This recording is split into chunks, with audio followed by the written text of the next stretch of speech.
आंख बंद करके कभी विचार कीजिए कौन ऐसे अपने हैं जिनकी सहायता की जा सकती है।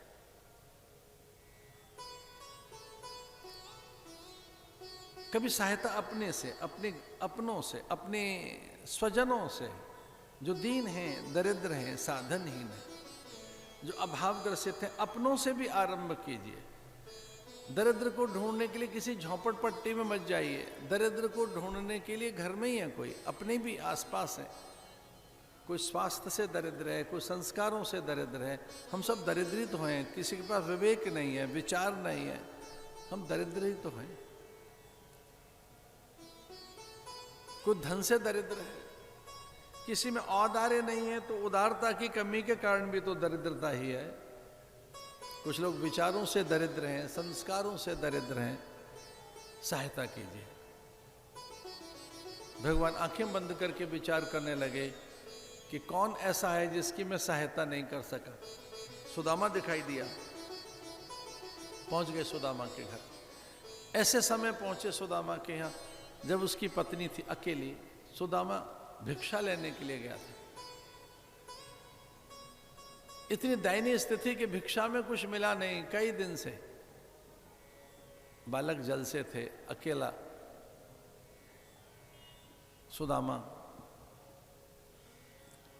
कुछ ला नहीं सका बच्चों के लिए। बच्चे संतुष्ट थे, शांत थे, जल पी के रह रहे थे, दूर्वा का रस पीकर। सूखे फल जो गिर जाते वो भी कई बार उन्हें उपलब्ध न होते, पत्तियों का रस निकालकर, दूर्वा बने घास का रस निचोड़कर वह पी लेता, पर संतुष्ट था, वैराग्यवान था। ऐसे सुदामा की पत्नी के पास भगवान पहुंचे। नारायण हरि। सुदामा की पत्नी कुटिया पर पहुंची और एक तेजस्वी यति को देखा। भगवान साधु का वेश बनाकर पहुंचे, प्रणाम करके कहने लगे कि हे देव, अपने रीते भांड बर्तनों में कुछ है नहीं, मिट्टी के बर्तनों में। वो दिखाने लगी ऐसे कि हमारे पास कुछ है नहीं, पता नहीं आप क्या मांग लेंगे। भगवान ने कहा मैं जानता हूं आप क्या कुछ है नहीं, पर जल ही पिला दीजिए। और वो जल पिलाने के लिए दौड़ी तो पात्र भी जल का गिर पड़ा हाथ से और वो जल नहीं पिला सकी। अंदर से बड़ी व्यथित थी, बड़ी आहत हुई। जीवन में पहली बार कोई साधु भिक्षा मांगने आया। हमारे पास धान्य कड़ी नहीं, कुछ नहीं ऐसा कि मैं साधु के हाथ में दे सकूं। आज तो पत्र भी नहीं है, कोई सूखा फल नहीं है, साधु भूखा द्वार पर खड़ा है। कैसा हमारा दारिद्र्य है, कैसा ये हमारा प्रारब्ध है कि साधु भूखा जा रहा है द्वार से। भगवान ने कहा ना ना मैं भूखा नहीं हूं। भगवान अपने आप कहने लगे कि उतनी प्यास भी नहीं है, मैं तो एक संदेश लेकर आया था। उतना भूख प्यास नहीं है मुझे, मैं तो एक संदेश लेकर आया था।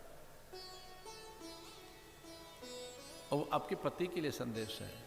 क्या संदेश लाए? साधु को प्रणाम करते हुए उस सुलभा सुशीला ने कहा क्या संदेश है? बोले संदेश ये हमने सुना है कि आपका पति कृष्ण का मित्र है, हमने सुना है आपका पति द्वारिकाधीश का मित्र है। बोले हाँ महाराज ये तो सच है, नारायण का मित्र हैं हमारे पति। तो बोले भाई यही संदेश लेकर आया हूं मैं। क्या संदेश है? कि संदेश ये है कि अपने पति को द्वारिका भेजिए, ऐसा कुछ हमारा मन है। ये मैं ये हिमालय का संदेश लेकर आया हूं। और सुदामा के आगमन पर भगवान तो अंतर्ध्यान हो गए, वे हर्षित है। सुदामा के आने पर मालूम था सुदामा की झोली में आज भी कुछ नहीं होगा, लेकिन वह हर्षित दिखाई दी, बड़ी आह्लादित दिखाई दी। पूछा सुदामा ने कि इतना आनंद, इतना आह्लाद तो दो बातों से हो सकता है, या तो तुझे भगवान के दर्शन हो गए या कोई ब्रह्मज्ञानी द्वार पर आ गया होगा। वह सारा वृतांत बताने लगी। एक योगी आया, कोई संदेश लेकर आया है हिमालय का, वो कह रहा है कृष्ण के पास आपको जाना है, बस अभी इसी समय दौड़िए, निकलिए। अड़ोस पड़ोस से कुछ टूटे फूटे तंदुल ले आई, उधार के मांगकर अपना चीर फाड़ कर दे दिया, एक पोटली बनाकर और द्वारिका की ओर प्रस्थान किया। याचित्वा चतुरो मुष्टीन् विप्रान् पृथक् तण्डुलान् चैलखण्डेन तान् बद्ध्वा भर्त्रा तादादुपायनम्।